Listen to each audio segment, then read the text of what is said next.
మనకు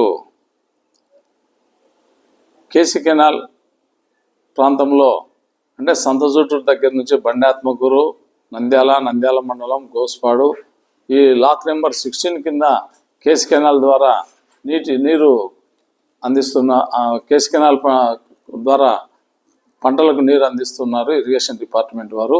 అయితే ఇప్పుడు ఆ నీరు సక్రమంగా రావడం లేదు, కింద టైలిన్లో ఉండేటువంటి రైతులకు అందడం లేదు.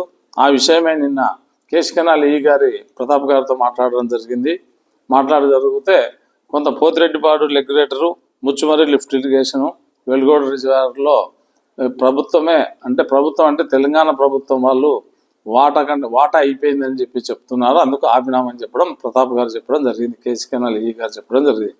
వెంటనే ఆ విషయాన్ని తీసుకొని నేను వెంటనే మన ఫరూక్ గారికి, బీసీ జనార్దన్ రెడ్డి గారికి, అఖిలమ్మ గారికి ఫోన్లలో సంప్రదించాను. అలాగే మెసేజ్లు కూడా పెట్టాను. బుడ్డా రాజశేఖర రెడ్డి గారు ఫోన్లో అందుబాటులో దొరికి ఈ విషయాన్ని గురించి చర్చించడం జరిగింది. ఈ విషయాన్ని గురించి ఇరిగేషన్ మినిస్టర్ నిమ్మల రామనాయుడు దృష్టికి తీసుకుపోవాలని చెప్పి నేను కోరడం జరిగింది. అలాగే మన ఎంపీ షబీరమ్మ గారితో కూడా మాట్లాడడం జరిగింది. ఆమె ఢిల్లీలో ఉన్నారు, ఆమెతో కూడా మాట్లాడి హైయర్ అఫీషియల్తో మాట్లాడిన మంత్రి గారితో కూడా మాట్లాడని చెప్పి కోవడమైంది. ఇప్పుడు ఈ లాక్ నెంబర్ 16 కింద అంటే అప్ టు ఆలగడ్డ వరకు వరి, మిరప, కొర్ర పంటలన్నీ కూడా వేసినారు.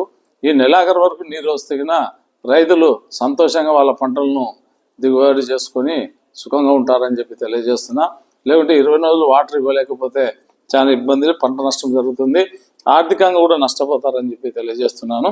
కాబట్టి ఈ విషయము పార్టీ స్థానిక ఎమ్మెల్యేలు అందరి దృష్టికి తీసుకోవడం జరిగింది.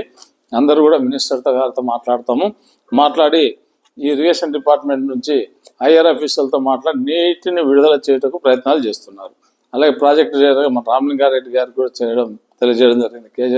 కేసీ కెనాల్ ప్రాజెక్టు చైర్మన్ గారు కూడా తెలియజేయడం జరిగింది. కాబట్టి త్వరలోనే నీరుని విడుదల చేసేందుకు అవకాశాలు మెండుగా ఉన్నాయని చెప్పి తెలియజేస్తున్నాను.